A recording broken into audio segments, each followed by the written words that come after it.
बकरी के बच्चे की मुसीबतें। एक गांव में सुब्बू नाम के किसान के पास माँ बकरी और उसके 3 बच्चे थे। वह रोज उन बकरियों को घर से बाहर छोड़ देता था। माँ बकरी के पीछे पीछे ही बच्चे जाते थे। माँ बकरी बच्चों को बीच बीच में रुकते हुए आहार कमा के कैसे खाते हैं करके समझाती थी। वे सभी मस्ती में चिल्लाते हुए पूरे दिन बिंदास घूमते हुए कमाए हुए खाने को खुशी से खाकर शाम तक वापस घर पहुंच जाते थे। एक दिन सुबह ही मालिक के छोड़ने पर माँ बकरी बच्चों को लेकर आहार के लिए रोड पे चल पड़ी। बच्चे भी खुशी से चिल्लाते हुए माँ के पीछे पीछे चलने लगे। माँ बीच बीच में रुकते हुए हमेशा की तरह खाना खाने के तरीके को दिखाने लगी, लेकिन बच्चे तो उससे बोर होकर अपने छोटे छोटे पैरों से इधर उधर भागने लगे। माँ बकरी के कितना सतर्क करने पर भी बच्चों ने नहीं सुना। आखिर में जोर से डांटने पर रूठ के रुक गए। इतने में एक शैतान बच्ची माँ से विवाद करने लगी। हर रोज तो बता रही हो ना माँ, और कितनी बार बताओगी? हम भी बड़े हो रहे हैं, हमें पता है कि खाना कैसे खाते हैं। बार बार वही बोलती हो, कहीं भी जाने नहीं देती हो, आपके पीछे पीछे ही आने को बोलती हो, हमेशा आपके पास ही रहना होता है। क्यों माँ, हम आजाद नहीं है क्या? गुस्से में पूछा। तब माँ बकरी ने भी गुस्से में जवाब दिया, तुम अभी बच्चे हो, माँ के बातों को सुनना होगा। पास ही जंगल है, कहीं कोई जंगली जानवरों ने तुम लोगों पर हमला कर दिया तो? अगर मेरी बातों को अनसुना किया तो मैं तुम्हें घर में ही छोड़ आऊंगी। अब तुम्हारी मर्जी। बोलकर माँ बकरी ने चेतावनी दी। फिर माँ के बातों को भाव न देते हुए वह शैतान बकरी अकेले ही रोड पार करके दूसरी गली चली गई। ये सब दूर से एक लोमड़ी ने देखा। बस और क्या था, अकेले दिखने वाली बकरी पर तेजी से उछल पड़ी। अचानक इस घटने से चौंकने वाली बकरी थोड़ी दूर भागकर आखिर में एक खुली गेट के घर में घुस के छुप गई। तो जब तक घर से बाहर निकलना ही होगा, और मेरा आहार तो बनना ही है तुझे। शायद इसमें थोड़ी देर हो जाए, बस और कुछ नहीं। हंसते हुए बोलकर लोमड़ी गेट के बाहर ही बैठकर उसे खाने का इंतजार करती रही। तब बेचारी बकरी डर के कांपते हुए बोली, मेरे पास मत आओ, मुझे मत मारो। बोलते हुए गेट के उस पार से गिड़गिड़ाने लगी। लेकिन वही लोमड़ी बोली, अरे ऐसे कैसे छोड़ दूं?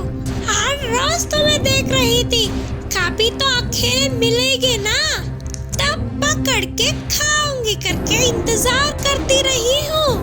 हमेशा तेरी माँ के साथ होने पर मेरी इच्छा कभी पूरी ही नहीं हुई।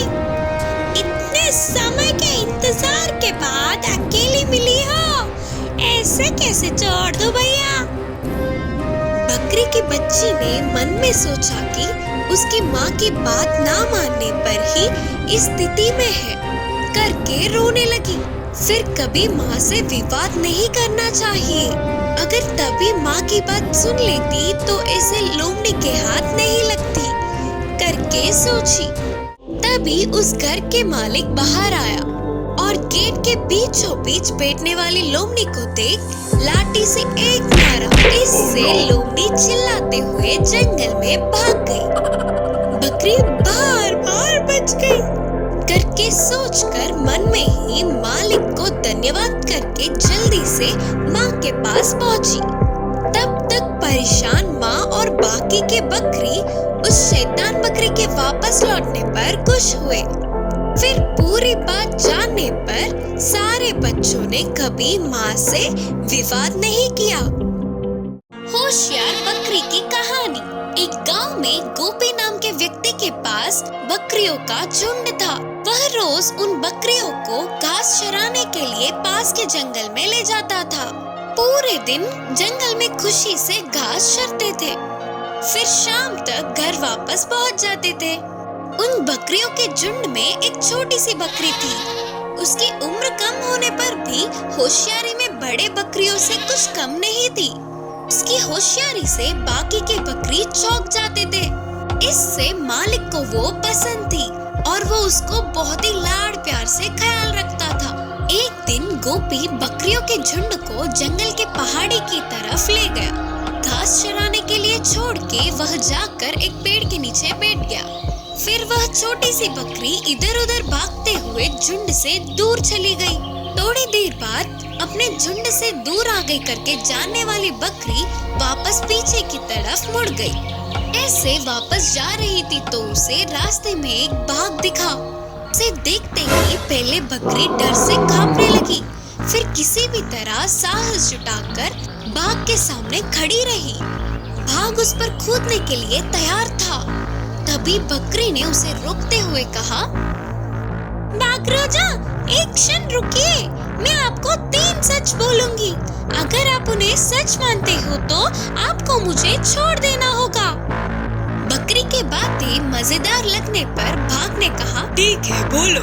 फिर बकरी ने कहा, अगर आप बाकी के भाग से मुझे आज एक बकरी मिली, लेकिन मैंने उसे बिना मारे छोड़ दिया करके बोलने पर वे नहीं मानेंगे, सच है ना? सच ही है करके बोलते हुए बाघ ने सिर हिलाया। फिर बकरी ने कहा, ऐसे ही मैं भी अपने बकरियों से मेरे भाग के हाथ लगने पर भी उसने मुझे बिना खाए छोड़ दिया करके बोलने पर वो भी नहीं मानेंगे, सच है ना? बाघ ने कहा, हाँ, सही है। फिर बकरी ने कहा, अब तीसरी बात, हम अपने लोगों को बताने के लिए मैं आपको कुछ नहीं करूँगी और आप भी मुझे कुछ नहीं करोगे, ये भी सच है ना? बकरी ने अपनी होशियारी से कहा। उतनी छोटी सी बकरी के ऐसे उसके सामने खड़े होकर साहस से बात करने पर बाघ को बकरी अच्छी लगी और बाघ ने कहा, सच में तुम बहुत ही होशियार हो, मैं तुम्हें छोड़ रहा हूँ, जाओ करके बाघ ने हंसते हुए बोला। इससे छोटी सी बकरी अपने प्राणों को बचाकर खुशी से उछलते हुए आकर अपने झुंड में मिल गई। इस कहानी की शिक्षा है कि अपनी होशियारी से कितनी भी बड़ी मुश्किल का सामना कर सकते हैं।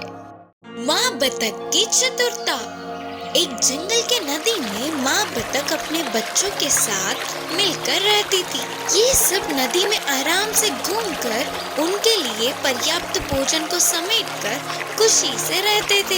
एक दिन सबसे छोटी बतख ने अपनी माँ से कहा, माँ, हमने आज तक इस जंगल का सैर नहीं किया, सिर्फ एक बार हमें अपने साथ ले जाकर दिखाओ ना करके पूछी। इसके लिए माँ बतख के मानने पर अगले दिन ही जंगल का सैर करने की सोची। जैसे सोचा था बिल्कुल वैसे ही अगले दिन सुबह ही माँ बतख ने अपने बच्चों के साथ नदी से बाहर निकलकर जंगल की ओर चल पड़े। ऐसे बतख के सारे बच्चे खुशी से झूमते हुए माँ के पीछे पीछे चल पड़े। जंगल में थोड़ी दूर जाते ही माँ बतख को बस थोड़ी ही दूर में एक भेड़िया दिखा। अपने बच्चों से कहा, बच्चों, दूर से वह भेड़िया इसी तरफ आ रही है, तुम सभी फौरन पास के नदी में चले जाओ करके धीमी आवाज में बोली।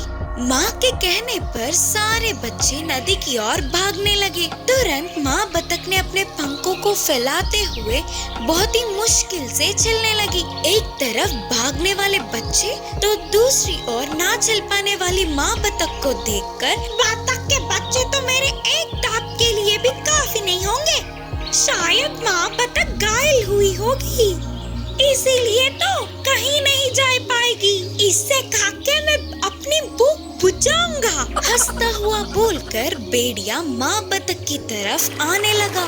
इतने में सारे बतख के बच्चे नदी में चले गए। यह देखने वाली माँ बतख ने अपने पंखों को सीधा करके एक ऊंची उड़ान भरी और नदी के बीच जाकर बैठ गई। माँ बतख को देख सारे बच्चे खुशी से उछल पड़े। एक झटके में घटित घटनाओं से भेड़िया चौंक गया और सोचने लगा कि अरे ऐसे हाथ लगे बतख अपने बच्चों के साथ साथ बच के निकल गई। सोच के अपने आप को कोसता हुआ उदास होकर उधर से चला गया भेड़िया। मेंढक के शक्ति और सामर्थ्य की कहानी। एक जंगल में एक खरगोश था। वह बहुत ही होशियार था।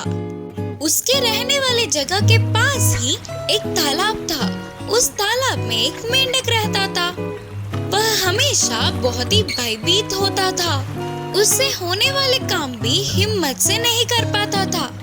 खरगोश और मेंढक अच्छे दोस्त थे। हर रोज मिलकर गपशप किए बिना उनके दिन का गुजारा ही नहीं होता था। वे दोनों जंगल में मजे से घूमते हैं। तेरे साथ समय गुजारने से खुशी मिलता है दोस्त, करके बोला मेंढक। हाँ, सही कहा। तेरे आने से मुझे समय का पता ही नहीं चलता, बोलकर खरगोश ने जवाब दिया। ऐसे दिन बीतते गए। एक दिन दोस्त के पास जा रहे मेंढक अचानक रास्ते के गड्ढे में गिर गया। इससे वह बहुत डर गया। बचाओ बचाओ, कोई है, बचाओ, बोलते हुए जोर से चिल्लाया। उसी समय में उसका दोस्त का आना देर होने पर खरगोश तालाब के पास चल पड़ा। बचाओ बचाओ बचाओ। रास्ते के बीच उन आवाजों को सुनकर गड्ढे के पास जाकर देखी तो खरगोश को उस गड्ढे के अंदर गिरा हुआ मेंढक दिखा। वह ऊपर की तरफ उछल तो रहा था पर गड्ढे से बाहर नहीं निकल पा रहा था। दोस्त, अच्छे से कोशिश करना बाहर निकलने के लिए।